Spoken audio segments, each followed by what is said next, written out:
Olá pessoal, tudo bem? Sejam bem-vindos a mais uma aula de história. Como é que vocês estão, meu nono ano? Tudo tranquilo? Gente, nós vamos começar agora a nossa apostila, volume 2, essa toda bonitona aqui, né? Apostila volume 2, unidade 5, certo? Então corre lá, pega seu material, pega a apostila, pega aquele estabilo que eu sei que você tem, um caderninho para anotações e vamos começar? Muito bem, gente. Nós terminamos a unidade 4, né? A nossa unidade 4 da apostila do volume 1, falando sobre crise de 29 e o mundo pós Primeira Guerra Mundial.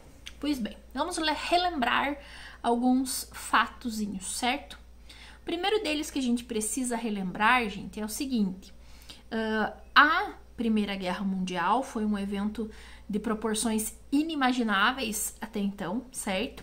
Que ocorreu em território europeu, tá? A gente precisa sempre estar atento a isso. Ocorreu em território europeu, ficou dividido entre Tríplice Entente e Tríplice Aliança, com a vitória, né, de Inglaterra, França e Estados Unidos, e a Itália, né, que se bandiou pro lado dos vencedores.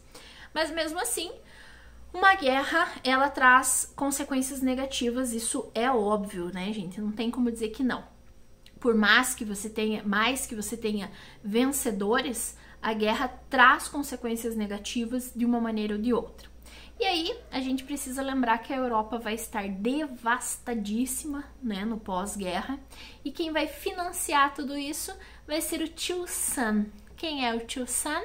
Isto mesmo, os Estados Unidos. Eles vão financiar a reconstrução europeia. Com isso, a gente vai ter aquele boom, né, lá nos Estados Unidos, e a economia deles vai, tipo, nas alturas. A gente vai ter o desenvolvimento do American Way of Life, onde você tem aquele estilo de vida americano e de compras e tudo mais, tá?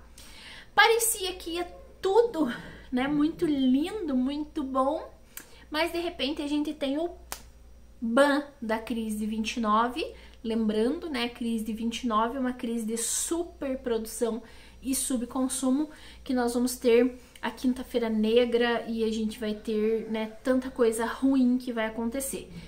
E aí é óbvio, como a economia dos Estados Unidos era que tava de mãozinha dada com todo mundo vai se ferrar junto, tá? Todo mundo vai morrer, já diria o filósofo Cid, né? Ok. É o Cid, né? Acho que é o Cid. Enfim. Gente, então para isso, a gente começa a trabalhar a nossa unidade número 5, que se chama Período entre Guerras, porque sim, nós que somos contemporâneos aí, né?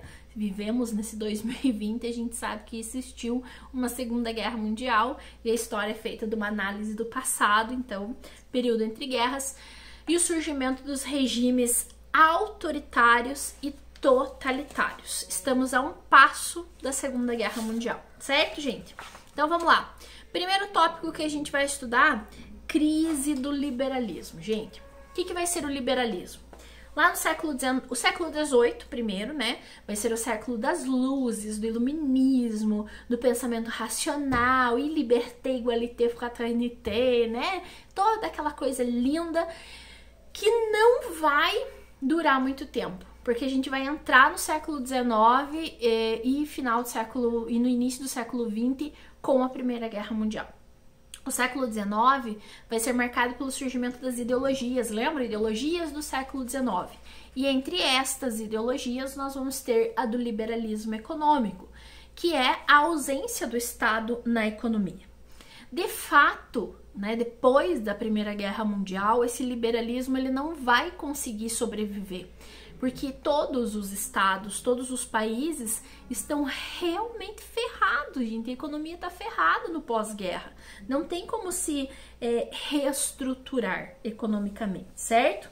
Então, assim, ao longo dos anos 20, né, da década de 20, muitos dos países que têm uma política democrática e republicana começam a sofrer bastante com isso, porque não estão conseguindo solucionar os seus problemas econômicos.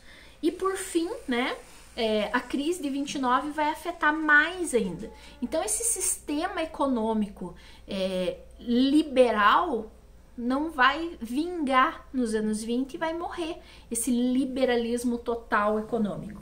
Para vocês terem ideia, vocês podem olhar ali na página 4 da apostila de vocês, em Londres, na Inglaterra e em várias outras regiões da Europa, surgiam as marchas, né, a marcha da fome. Eram milhares de pessoas que se dirigiam a locais específicos. No caso de Londres, eles vão se dirigir para o parlamento britânico em busca de trabalho, em busca de condições mínimas de vida, certo? Então, gente, o que vai acontecer? Depois da Grande Guerra, os países europeus são dependentes dos Estados Unidos. Os Estados Unidos não podem mais dar esse suporte econômico, é o colapso, certo? É a crise do liberalismo que não funciona mais. E aí, gente, pensa bem.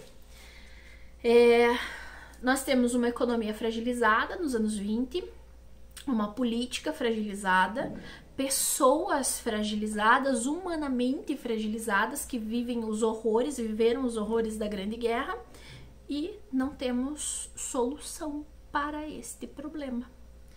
E aí parece que vem um salvador da pátria. E os salvadores da pátria nos anos 20, né? Porque salvador da pátria não existe, gente. Uma pessoa sozinha que vai conseguir resolver os problemas de todo mundo, né? Tipo, não consegue. Surgem os governos totalitários e autoritários.